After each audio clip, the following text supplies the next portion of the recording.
भिवंडीमध्ये निवडणुकीसाठी निवडणूक यंत्रणा सज्ज झालेली आहे। यासाठी 5,000 कर्मचारी कामाला लागलेत। या निवडणुकीसाठी मतदान करण्याकरिता 750 पोलिंग बूथचं नियोजन करण्यात आलेलं आहे। तसंच या निवडणुकीमध्ये 7 निवडणूक निर्णय अधिकारी कामकाज पाहणार आहेत।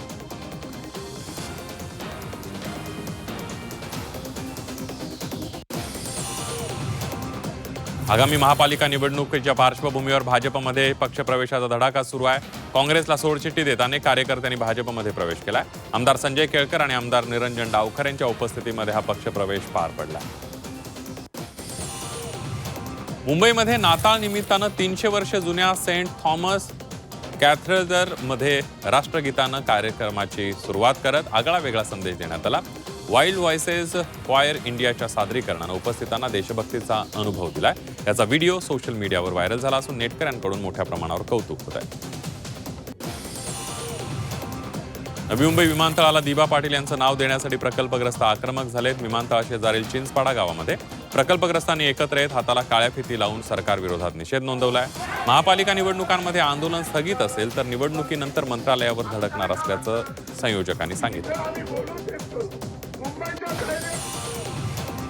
भिवंडीमध्ये एका वाहनातून 8,28,000ची रोख रक्कम जप्त करण्यात आली आहे।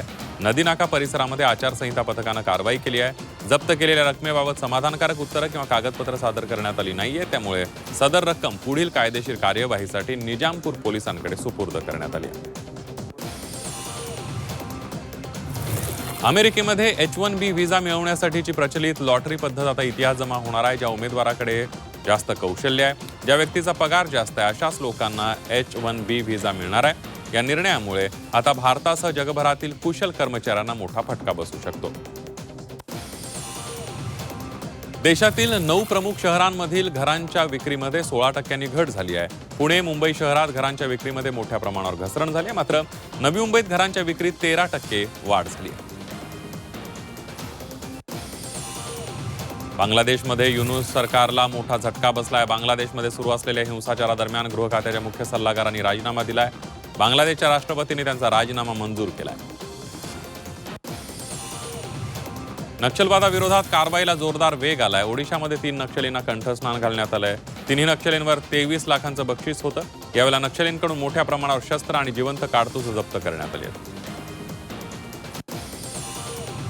उन्नाव बलात्कार प्रकरणातील आरोपी कुलदीप सेंगरच्या जामिनाला विरोध करण्यात आलाय। सुप्रीम कोर्टात जामिनाला विरोध करणारी याचिका दाखल करण्यात आली आहे। ओडिशातील पुरी इथं नाताळ निमित्तानं सांताक्लॉजचं वाळूशिल्प साकारण्यात आलंय। प्रसिद्ध कलाकार सुदर्शन पटनायक यांनी सफरचंद आणि वाळू वापरून लाडक्या सांताक्लॉजचं वाळूशिल्प बनवून एक नवीन विश्वविक्रम प्रस्थापित केलाय।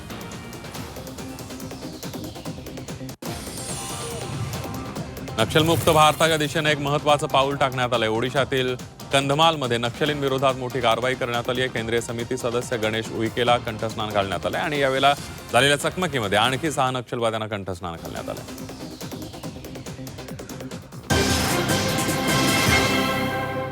3 मिनिटात 30 बातम्या पॉवर्ड बाय बाबा जाधव मसाले, खजिना मराठी चवीचा। अस्सल खा, अस्सल रहा।